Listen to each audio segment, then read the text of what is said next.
আমরা ঠান্ডা মাথায় ভাবি না, ঠান্ডা মাথায় ভাবতে হবে, ধৈর্যশীল হতে হবে। ইন্নামা সাবরু ইনদা সাদামাতিল উলা। বিষ্ণু বলেছেন বিপদের প্রথম ধাক্কায় যে সবর ধারণ করতে পারে সেই তো সবুর। এজন্য বিষ্ণু দোয়া করতেন, আল্লাহুম্মা জাআলনি সাবুরা, আল্লাহ আপনি আমাকে ধৈর্যশীল বানান। ওয়া জাআলনি শাকুরা, আপনি আমার শুকরগুজার বান্দা বানান। বিশ্বনবীর চেয়ে ধৈর্যশীল, বিশ্বনবীর চেয়ে শুকরগুজার পৃথিবীর কেউ আছে? কথা বলেন। এমন তাবৎ কোনো অত্যাচার নাই যে অত্যাচার বিশ্বনবীর উপর করা হয় নাই। বিশ্বনবী মক্কার জামিনে যখন দাওয়াত দিতে লাগলেন, ওনারে পাগল বলা হতো, বলা হতো তুমি পাগল, বলা হতো মুহাম্মদ একটা কবি, বলা হতো মুহাম্মদ হচ্ছে গণক। বিশ্বনবী যখন রুকু দিতেন, সিজদায় চলে যেতেন, উটের পচা নারী ভরি এনে বিশ্বনবীর কাঁধে ফেলে রাখা হতো। বিশ্বনবীর গলার মধ্যে রশি ধরে টান দেয়া হতো। কয়েকবার বিশ্বনবীর এই ঘাড়ের এই চামড়া ছিঁড়ে গিয়েছে, একবার চাদর টান দেওয়ার কারণে, আরেকবার রশি টান দেওয়ার কারণে। বিশ্বনবী কিছুই বলেন নাই, ক্ষমা করে দিয়েছেন। যেই মক্কার শত্রুরা বিশ্বনবীকে মক্কা থেকে বিতাড়িত করেছেন, এবং যেই রাতে উনি হিজরত করলেন, মাইগ্রেট করলেন, উনি কেঁদে কেঁদে বারবার মক্কার দিকে ফিরে তাকায়, আবার যায়, আবার ফিরে তাকায়, মাতৃভূমির মায়া ছাড়তে পারছেন না। আর বলছিলেন মাক্কা তু আহাব্বুল বিলাদ ইলাইয়া, মক্কা আমার কাছে সবচেয়ে প্রিয় শহর। লাউলা উখরিজতু লামা খরাজতু মিনহা, আমার যদি বের করে না দেয়া হতো এই শহর থেকে, আমি কোনোদিন এই শহর থেকে বেরোতাম না। এত ভালোবাসতেন বিষ্ণু মক্কাতুল মুকাররমাকে। ধৈর্যশীল ছিলেন। এত অত্যাচার অনাচারের পরে যখন মক্কা বিজয়ের ক্ষণ আসলো, এই মক্কাকে বিশ্বনবী করতলগত করে দিল কে? ফাতে মক্কা হলো। বিশ্বনবী চাইলে পিষে পিষে প্রতিটা কাফের মুশরিককে শেষ করে দিতে পারতেন, ঠিক কিনা? কিন্তু বিশ্বনবী বললেন লা তাসরিবা আলাইকুমুল ইয়াউম ইযহাবু আনতুমুত তুলাকা, কোনো রিভেঞ্জ চলবে না, আজকে কোনো প্রতিশোধ নাই। একেবারে বড় যুদ্ধাপরাধী যারা, মারাত্মক যারা অফেন্স করেছে, তাদেরকে শাস্তির আওতায় আনা হবে, বাকি সবাইকে আমি ক্ষমা করে দিলাম। In the long history of the world, there is no instance of magnanimity and forgiveness which was showed by our beloved Prophet Muhammad when all of his enemies laid under his feet and he forgave them one and all. পৃথিবীর ইতিহাসে এরকম নজির কোথাও পাওয়া যায় না, যাকে এত অত্যাচার করে বিতাড়িত করা হয়েছে, নির্বাসন দেয়া হয়েছে, হিজরতে বাধ্য করা হয়েছে। তিনি যখন ওই শহরকে আবার বিজয় করলেন, কাউকে আঘাত করলেন না, আগুন জ্বালিয়ে শহরটাকে জ্বালিয়ে দিলেন না, ওদের বংশকে নির্বংশ করলেন না, বরং মুচকি হেসে উনি বললেন যাও, ক্ষমা করে দিলাম। কি ধৈর্যশীল ছিলেন। আবার দোয়াও করতেন, আল্লাহুম্মা জাআলনি সাবুরা, আল্লাহ আপনি আমার ধৈর্য বাড়ায় দেন। ওয়া জাআলনি শাকুরা, আপনি আমার শুকরগুজার বানান। ওয়া জাআলনি ফি আইনি সাগীরা, আল্লাহ আমার চোখে আপনি আমারে ছোট বানান। ওয়া ফি আয়ুনিন নাসি কাবীরা, আল্লাহ মানুষের চোখে আপনি আমারে বড় বানান। কি মানুষ ছিল, নিজের চোখে নিজে ছোট থাকতে চাইতেন। আমরা নিজের চোখে নিজের বড় মনে করি, এরকম ডাকাইত আছে না নাই? নিজেরাই নিজে মনে করে কত বড় সাহেব, লাট সাহেব। মান তাওয়াদাআ তারাফা, এটা হচ্ছে সুন্নাতুল্লাহি ফিল আরদ। মান তাওয়াদাআ তারাফা, যে নিচে নেমে থাকতে চায় আল্লাহ ওরা টেনে উপরে উঠা, আর যে খালি উঠতে চায়, হিংসা করে অহংকার করে উপরে ঠেলতে চায়, ওরা নিচে নামায় দেয় কে? সাইয়েদনা আদমকে আল্লাহ বলেন, আদম সাল্লিমা আলা উলাইকা নাফার লাম্মা খালাকাল্লাহু আদম ওয়া কানা তুলহু 60 যিরাআন। নিচে নেমে গেলে যে উপরে ওঠে, আর উপরে উঠতে চাইলে যে নিচে নামে। উদাহরণ দেখেন, আদম আলাইহিস সালামকে তৈরির পর আল্লাহ বললেন, আদম সাল্লিমা আলা উলাইকা নাফার, এই ফেরেশতাদের সালাম দাও। কি দাও? দাও, সালাম দাও। কোনো প্রশ্ন নাই, আল্লাহ সালাম দিব কেন? ফেরেশতারা আমারে দিব না কেন? আমি আগে দিব কেন? কথা আছে কোনো? যেই সালাম দিলেন, সালাম দেওয়ার সাথে সাথে ওনার মর্যাদা বাড়িয়ে দিল কে? এত মর্যাদা বাড়ালেন যে নূরের ফেরেশতারা মাটির আদমকে সেজদা দিতে বাধ্য হয়েছে। চিৎকার করে বলেন ঠিক কিনা? তুমি মাটির আদমকে প্রথম সৃষ্টি করিয়া ঘোষণা করিয়া দিলে শ্রেষ্ঠ বলিয়া, তাই তো নূরের ফেরেশতা করে আদমকে সেজদা, সবার চেয়ে সম্মান দিলে মাটির আদমকে। আল্লাহু আল্লাহু পড়েন, আল্লাহু আল্লাহু তুমি জাল্লে জালালুহু, শেষ করা তো যায় না গে তোমার গুণগান। আল্লাহু আল্লাহু সুবহানাল্লাহ পড়েন। কি সম্মান আল্লাহ বাড়াই দিলেন। আল্লাহ বললেন, আদম আজকে থেকে তুমি আশরাফুল মাখলুকা, তুমি খলিফাতুল্লাহ ফিল আরদ, তুমি পৃথিবীতে আমার খলিফা, ভাইস জেরেন্ট অফ আল্লাহ। আল্লাহর খলিফা, আল্লাহর আহকামগুলো পালনের জন্য ভাইস জেরেন্ট। চুরি করলে হাত কেটে দাও, কার আইন?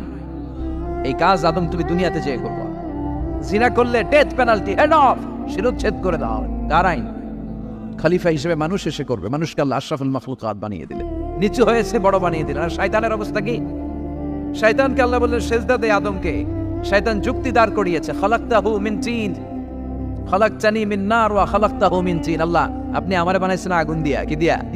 আগুনের ধর্ম উপরের দিকে ওঠে আর মাটির ধর্ম সে নিচে পড়ে থাকে, আমি কেন সেজদা দেব? শয়তানকে চিরকালের জন্য ইবলিস মালউন, অভিশপ্ত আর জাহান্নামী হিসেবে ঘোষণা দিয়ে দিল কে? এজন্য আপনি ছোট থাকতে চাইবেন, আপনারা বড় বানাবে কে?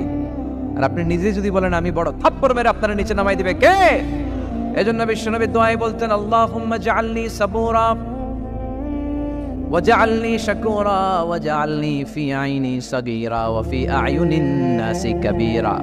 ও আল্লাহ, আপনি আমারে ধৈর্যশীল বানান, আপনি আমারে শুকরগুজার বান্দা বানান, আমার চোখে আমারে আপনি ছোট বানান, মানুষের চোখে আপনি আমারে বড় বানান। সুবহানাল্লাহ পড়েন। এজন্য সবসময় শুকরগুজার থাকার চেষ্টা করতে হবে। রাজি আছেন তো? যে কোনো মুহূর্তে, যে কোনো পরিস্থিতিতে আমরা শুকরিয়া করবো কার? চিল্লায় বলেন কার? আমরা যেন বেশি বেশি আল্লাহ তাআলার শুকরিয়া আদায় করতে পারি। আল্লাহ তুমি তৌফিক দাও। সবাই পড়ি আমিন। উত্তর চান্দোলা হিলফুল ফুজুল ইসলামী সংগঠনের উদ্যোগে আজকের এই তাফসীরুল কোরআনের প্রোগ্রাম। হিলফুল ফুজুল নামটা আমার বড্ড প্রিয়।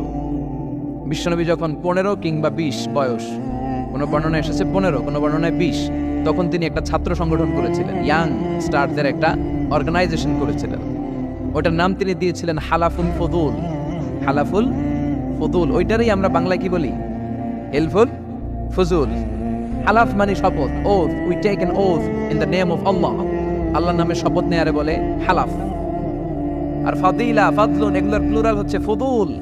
ফুদুল মানে ভালো কাজ।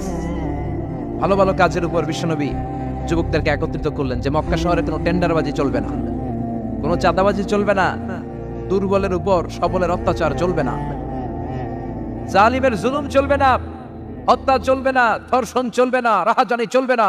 মক্কা শহরটারে শান্তির শহর বানাতে হবে। যুবকরাই দায়িত্ব কাঁধে নিয়েছে। কারা? মুরব্বীরা না, যুবকরা। যুবকদের আছে প্রাণ ঢালা উচ্ছ্বাস, অনেক শক্তি। এজন্য যুবকদেরকে ভালো কাজে আসতে হবে। যুবকরা চাইলে এই দেশের চেহারা পাল্টে দিতে পারে। এদেশে যুবক ভোটার আছে কয়জন জানেন? নতুন করে যুবক ভোটার হয়েছে 2 কোটি। কয় কোটি? 2 কোটি না? Can you imagine that? কল্পনা করতে পারেন? They can change Bangladesh, they can change the face of Bangladesh. তারা 56,000 বর্গ মাইলের এই বাংলাদেশের চেহারা পাল্টে দিতে পারে। তাদের অনেক শক্তি। এই জন্য যুবকদের এই শক্তি কাজে লাগাতে হবে। ফেন্সিডিল, গাজা, ইয়াবা, হিন্দি সিনেমা, এগুলোর পিছনে দৌড়ানো যাবে, পর্নোগ্রাফির পিছনে ছোটা যাবে।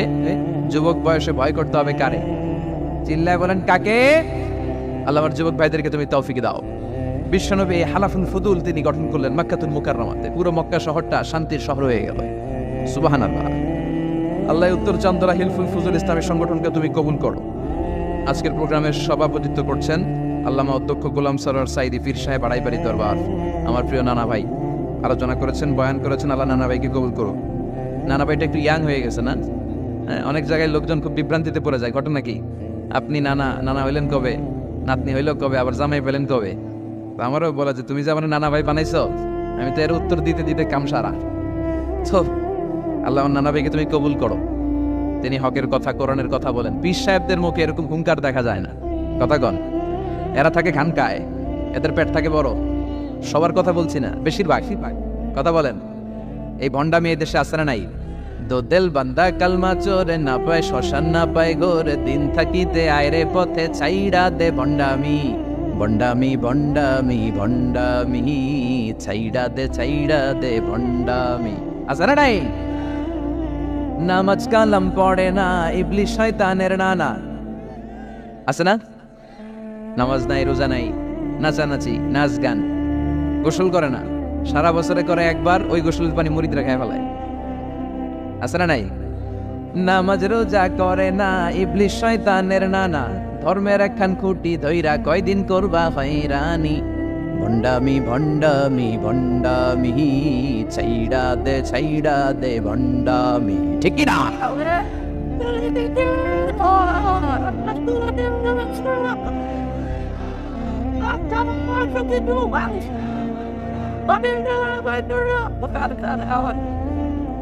ভণ্ড পীর পীর, আমার নানা ভাইও পীর।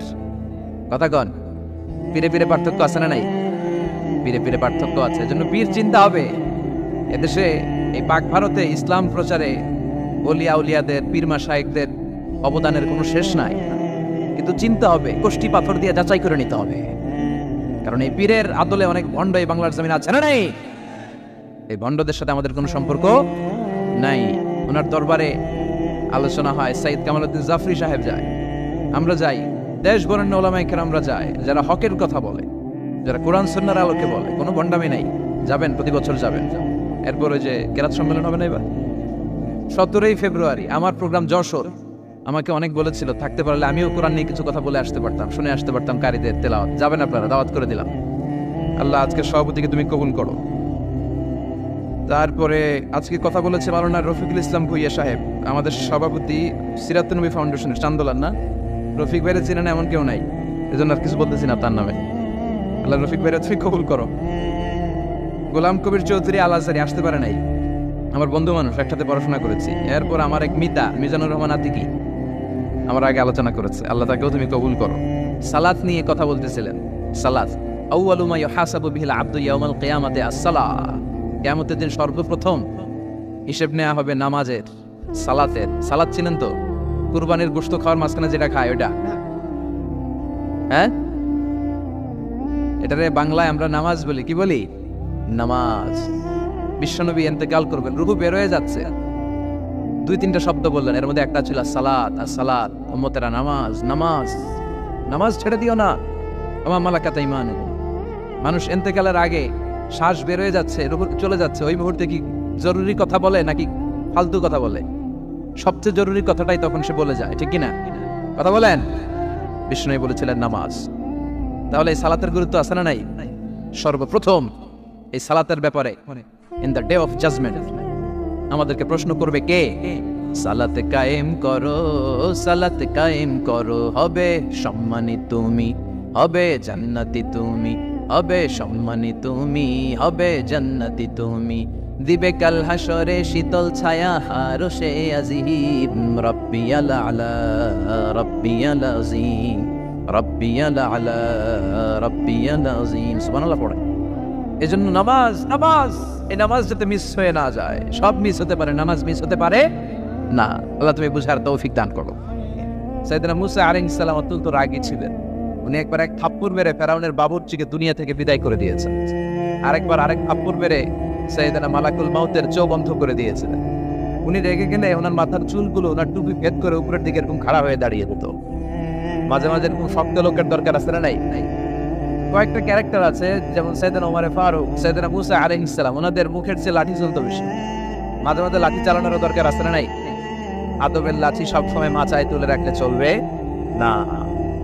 ওমর ফারুকের এমন হাইবাত ছিল, বিষ্ণুনবীর স্ত্রীরাও ওমর ফারুককে ভয় পেত, মুনাফিকরা ওমর ফারুককে ভয় পেত, এমনকি শয়তানও ওমর ফারুককে ভয় পেত।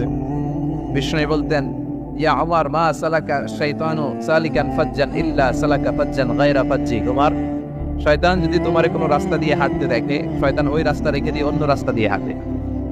সুবহানাল্লাহ। রাস্তে বলেন, প্রভু তুমি বলেছ রাসূল দেবে না, বলনি দেবে না ওমর, বলনি দেবে না হামজা তারি, খালিদ বিজয়ী সমর। প্রভু তুমি বলেছ রাসূল দেবে না, বলনি দেবে না ওমর, বলনি দেবে না হামজা তারি, খালিদ বিজয়ী সমর। প্রভু তুমি বলেছ রাসূল দেবে না।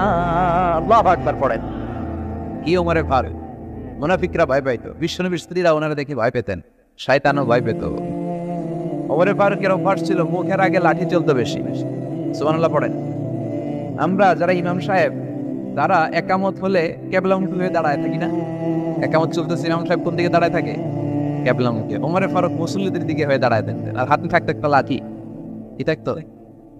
কাতারকে বাঁকা করতেন, পিঠায় সোজা করে দিতেন, এই সোজা করো, ইস্তাউ আকিমু সুফুফাকুম ওয়া'তাদিলু। এই ছিলেন ওমর। এজন্য বিশ্বনবী বলতেন, আশাদ্দুহুম ফি আমরিল্লাহি ওমর। আল্লাহর দ্বীনকে আল্লাহর জমিনে বাস্তবায়নের জন্য সবচেয়ে কঠোর সাহাবী হচ্ছে ওমর। সবাই আবু বকরের মতো হলে চলবে। আরহামু উম্মতি আলা উম্মতি আবু বকর। আমার উম্মতের মধ্যে সবচেয়ে রহম দিলের সাহাবী হচ্ছেন আবু বকর। সাইয়েদনা আবু বকরের দিলটা, হৃদয়টা এত নরম ছিল, উনি যখন নামাজে দাঁড়াতেন, উনি কান্নার কারণে তেলাওয়াতের আওয়াজ পিছনে মুসল্লিরা শুনতে পেত না। রাজুলুন আসিফ, কোমল হৃদয়ের মানুষ, এত ভদ্র হৃদয়ের মানুষ, এত প্রিয় ছিলেন আল্লাহ তাআলার কাছে।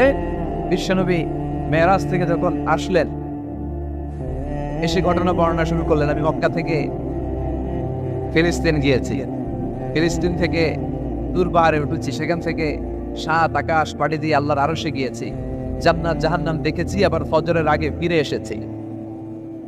আবু জাহেল, উতবা, সাইবা, ওয়ালিদ ইবনে মুগিরা জানতে, ওরা কয় এতদিনে একটা পাইছি, একটা ইস্যু পাইছি, এই ইস্যু দিয়া মুহাম্মাদের বিরুদ্ধে যত বদনাম রটানো যায় আমরা রটাবো।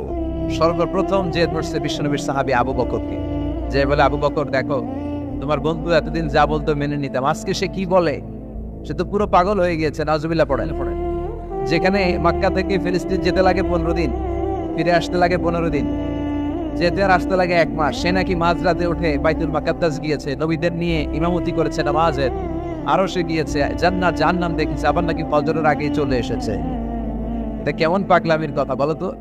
সাইয়েদনা আবু বকর বললেন, আমার রাসূল কি আসলেই এই কথা বলেছে? আবু জাহেল, উতবা, সাইবা বলে, হ্যাঁ, তোমার নবী, তোমার মুহাম্মদ এই কথাই বলেছে। সাইয়েদনা আবু বকর বলেন, বিশ্বনবী যদি এটা বলে থাকেন তাহলে বিশ্বনবী সত্য বলেছে। আমার নবী বলে থাকলে সত্য বলেছে, তিনি মিথ্যা বলতে পারে? as-sadiq al-amin, সত্যবাদী, the trust over the personality, সবচেয়ে বিশ্বাসী মানুষ, তিনি কখনো মিথ্যা বলতে পারে? বিশ্বনবী বললেন, আবু বকর আনতা লাস্তা আবু বকর ফাকাত, তুমি আজকে থেকে শুধু আবু বকর নও, আজকে থেকে মিনাল ইয়াউম আনতা আবু বকর as-সিদ্দিক, তুমি আজকে থেকে সত্যবাদী আবু বকর। সেদিন থেকে তিনি as-সিদ্দিক উপাধি পেয়েছেন। সিদ্দিক মানে যিনি সত্য গ্রহণে, সত্য প্রকাশে, সত্যের ব্যাপারে আবশ্যিক। আসসালামু আলাইকুম। ভিডিওটি ভালো লাগলে চ্যানেলটি সাবস্ক্রাইব করুন।